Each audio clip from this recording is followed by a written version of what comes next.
எல்லாருமே அது கிளாரிஃபை ஆயிடுச்சுலடா. எல்லாரும் கிளாரிஃபை. அப்ப விட்டுறாத.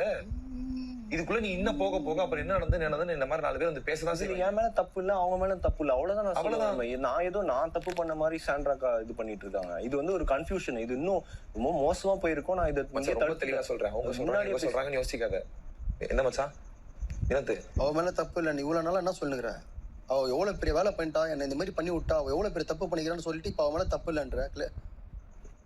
டேய் உனக்கு புரியுதாடா? இது எனக்கு புரியுதுன்னா இவங்க கேட்க நீ சொன்னதை தானே நான் சொல்றேன். இது பெரிய வேலை தான்டா. அவங்க பேசுன தப்பு தான்டா. சாரி கேட்டுட்டாங்க. ஒன்னே சொல்ற கமருதுன்னு ஒரு தப்பான விஷயத்த அது நான் இதுக்குள்ளயுமே வரல. உங்க மேலே நீ பேசுனதுல நான் என்ன அதுக்கு ஜெயிலுக்குள்ள நடந்தது நான் வரவே இல்லை. நீ பேசுனது தப்பு, அவ பேசுனதும் தப்பு, அவ்வளவுதான். அது 2 பேருக்குமே சேர்த்து நீங்க சும்மா ஒரு முடிவு எடுத்துட்டீங்கல்ல, அதோட விட்டுட்டீங்கன்னா இது இப்படியே போகும். இல்ல இன்னும் நீ 4 பேர் ஆப்ஷன் கேட்டாலும் இங்க இருக்க 8 பேரோட 7 பேரோட ஆப்ஷன். மறுபடியும் என்ன பண்றா? போய் நான் உங்ககிட்ட சாரி கேட்கணும். எப்படி ஒட்டி கேக்குது பாருங்களேன். இது முடியாதுங்க, இது முடியவே முடியாது. 2 சகுனியும் இப்போ ஒன்னா சேர்ந்து வேலை பார்த்துட்டு இருக்காங்க. இவனுங்க இந்த பக்கம் என்னதான் இவங்க இவ்வளவு பேசினாலும் அவங்க 2 பேரும் போதும் கேம் முடிச்சு விட்டு போறதுக்கு.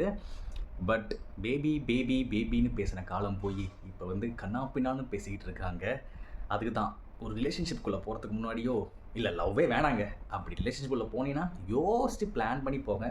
இல்லையா பார்வதி மாதிரி ஒரு ஆளோ இல்லை கமருதீன் மாதிரி ஒரு ஆளோ உங்களுக்கு கிடச்சிருவாங்க.